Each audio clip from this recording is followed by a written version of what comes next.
Started. We are recording so that we can post this.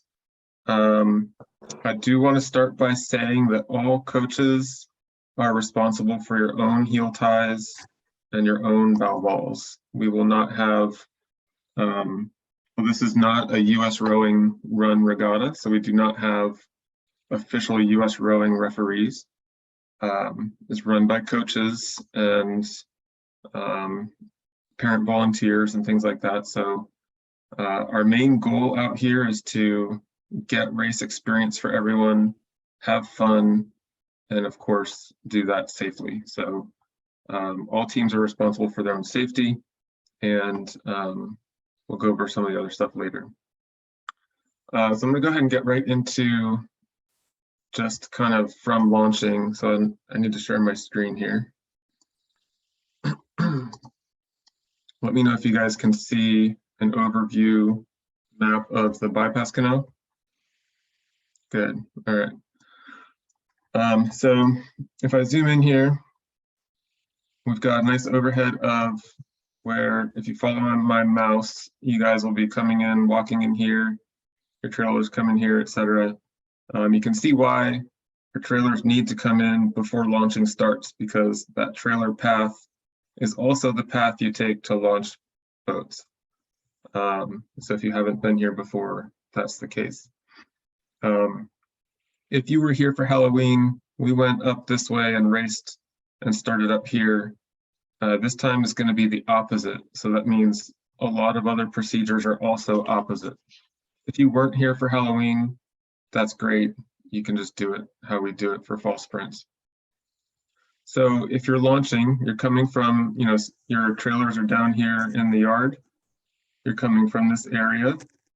You're coming towards the docks, and you're going to take one of these first three spaces. Let's say this is space 1, space 2, and then this side of the middle dock would be space 3.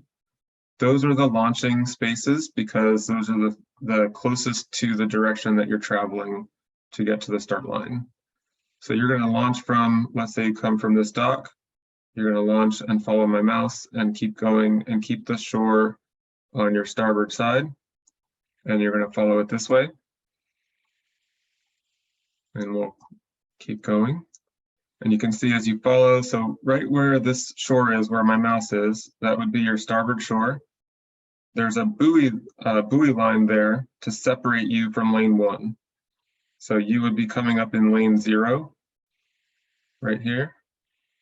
And you can see how the shoreline cuts away. That actually gives you more space. It makes your lane wider.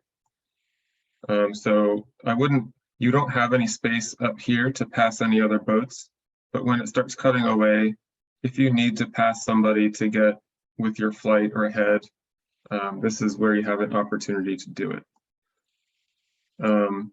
As you're traveling up to the start line, please remember, if a race is coming down, there's boats traveling this way to race, you're supposed to stop and hold water and wait until they pass you. So please recognize that as you're traveling up. If a race is coming down, you stop and hold to let them pass you. All right, so you keep traveling up.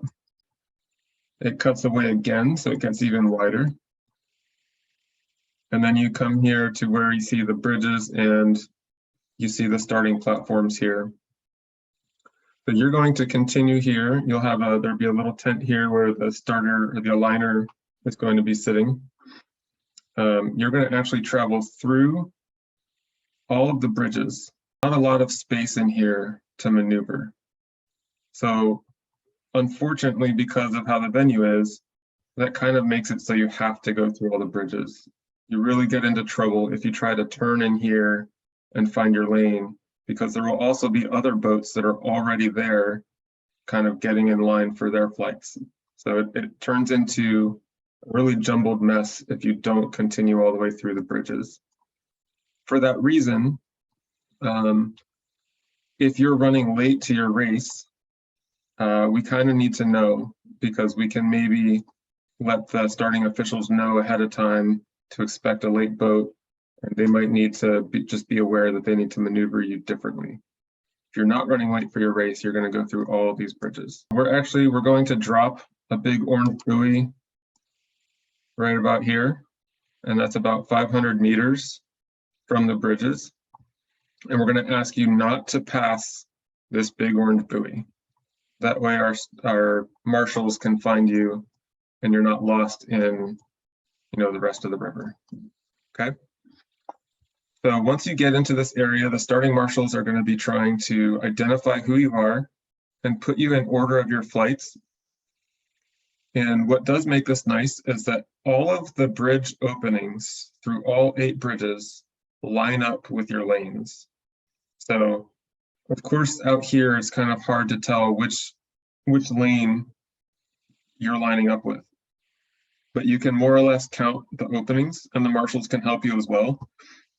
But once you're here, the marshals are going to be putting you in your lane here, hopefully in your flight order, so that as you just kind of make your way through the bridges, you're staying with your flight, moving up as the boats in front of you move up.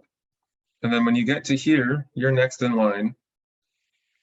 All right. And so when the race in front of you is started, as soon as they're started, you should start maneuvering through that last bridge to get locked on to your stake boat. Okay. We'll zoom in there a little bit.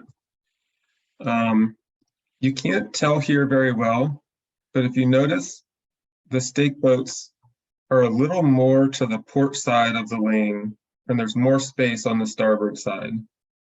So when you come through, you want to come through with your platform on your port, because that'll be the easiest way for you to maneuver through. So come through, the platform on your port, maneuver just slightly in front of it to where your stern is close to it, but you can get straight, and then you're going to back up, and the person on the platform will hold on to your stern.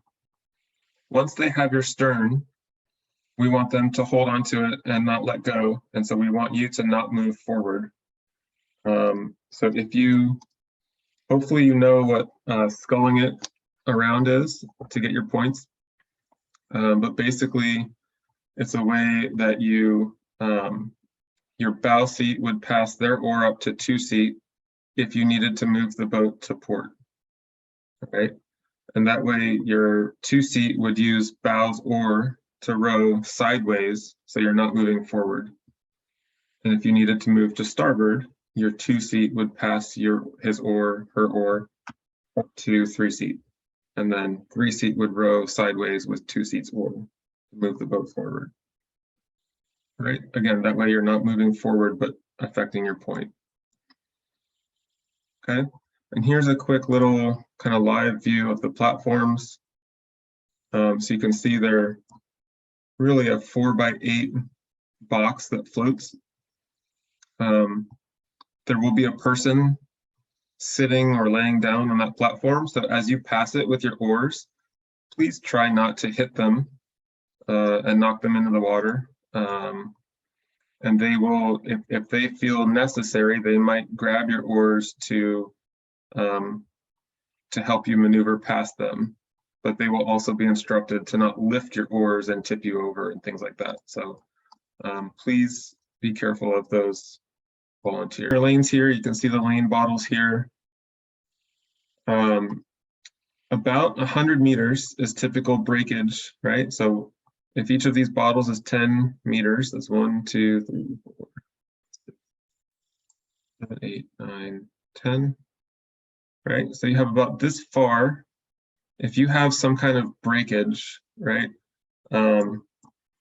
Like an oar breaks or a rigger breaks or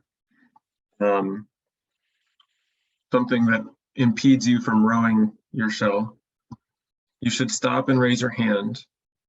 We'll do our best. Your chase launch should stop your flight. We'll do our best to give you as much time as possible to try and fix it, meaning we may call your flight back to the outside here. So you're not going to go back in your lanes because new boats have now taken your spot. They've moved up through the bridge. They've taken your platforms. So you're going to maneuver over here to the outside, come through the bridge, possibly single file. We'll have to the marshals will have to get you back in an order if we need to do this. And give time, hopefully, for that boat, if it's possible, to be fixed. to fix it. So if we need to, the boat that's broken will be sent back, and then the rest of the flight will be raced. Okay. Not very visible on here, but right around here is the finish line. So as you go through the finish line, you'll have red buoys on the finish line as well. So you want to be as centered in your lane as possible, so you're not hitting the buoys. But please do not row past the dock chute. Okay, we call this the dock chute.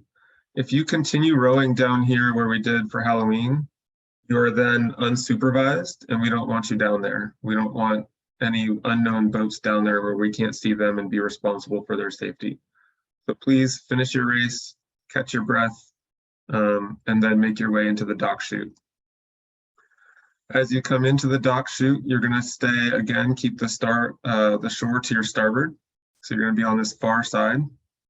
Be aware that if you get on this point, there could be submerged rocks, so you don't want to get caught like on that point. You want to make sure you're, if you miss the chute somehow and you need to circle back, that's fine. But you want to make sure you're coming into the chute, staying off that point. And since these were the launch sides of the docks, then the far docks are going to be the recovery. So 1, 2, 3, those are the recovery sides of the docks for returning. There is a break between the high school race and the first middle school race, about 20 minutes, where we're going to change out. We'll bring back stake boaters. We'll bring back the launches and change out. Some drivers will stay out, some drivers will switch. But most of the launches will be coming in. So what we're going to do is we're going to ask the middle school boats, and if you've noticed on the, let's see, you've noticed here on the, those are the singles. On the heat sheet, if you guys can see that, we're giving you Halloween head race bow cards so that we can identify what flight you're in based on the beginning number. So flight 1 here is 111 through 116. Well, 115 because we're not using lane 6. All right, so you can see the pattern here. 121 through 126, 131 through 136, right? So if you have this 151 bow card, that means you're the 5th flight and you're in lane 1. Okay. So we're going to be calling the middle school boats to launch so that we don't want any teams just flooding the docks with middle school boats in any random order, because we don't want them just coming out here randomly and getting on the race course and getting into trouble, or getting mixed up in order that we have to then sort out on the water, because that just makes it more difficult. So we're going to call the middle schoolers in order. We'll start using more than 3 sides to launch. We'll probably use at least 4 sides or 5 sides to launch, because for a while that's all that's going to be happening is launching middle school. As each flight leaves the chute area, there will be an official following that grouping, that flight, and we'll simply take that flight up. That official will follow that flight all the way to the start line, and then we'll also start that flight and follow them to the finish line. So we'll be rotating launches through following each flight. We will also have launches stationed out here as safety, stationary safety positions to keep boats from running into shore. The middle school start line, you will not go through the bridge. It is 500 meters short of the start line. So at the 500, there will be, actually there will be yellow buoys on the lane lines to mark that 500, and that is the middle school start line. And you'll be doing a floating start, again, from the launch driver calling the start. And it will also be run on crew timer. We'll have our aligner walk up to the 500 with her little crew timer out. She'll do her best to align you as well as she can. And then everything will still be on crew timer. If somehow boats get out of order, and this is why, so we put, if people had ABC entries. We kept the same team in the same lane because we're giving you cards anyways, so you don't have to use your same lane 3 cards or your same lane 4. But if boats get mixed up, we're still going to try and put that team in that lane, and then we can sort out later on crew timer, you know, which boat was that actually in terms of your A, B, and C. We still would prefer that everyone does their best to launch in order and help us get you an order per flight so that we don't have to sort things out later. And then there will be another break after middle school. Enough time to change out, bring back out stake boaters. We will always try to keep the docks clear of high school before we start launching middle school, and then get all the middle schoolers in before we start launching high school again.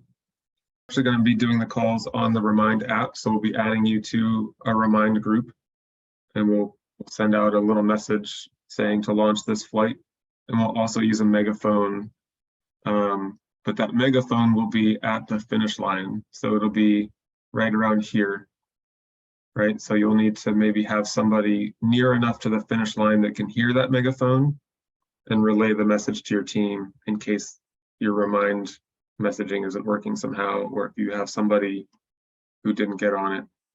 But we're going to try our best to make sure that everyone's hearing the call and when to launch. Okay.